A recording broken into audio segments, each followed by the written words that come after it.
Magandang araw! Narito ako ngayon upang magbigay sa inyo ng dagdag kaalaman.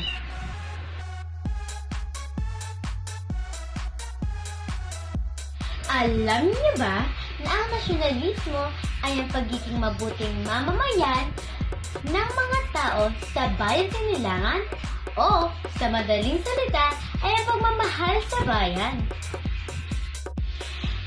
Ang pagiging nasyonalismo rin ay kamalayan sa iba't ibang bansa na umiiral at binubuo ng mga taong tapat at hindi lamang ang nasyonalismo nabubuo sa isang angkan, lipi, rehiyon o maging mga relihiyon o mga pangkat ng politikal.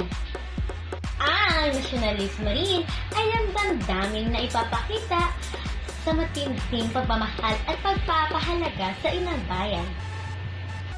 At sana'y natuto kayo sa aking dagdag kaalaman. At lagi ninyong pakatandaan na iba ang mayalang sa araling panlipunan.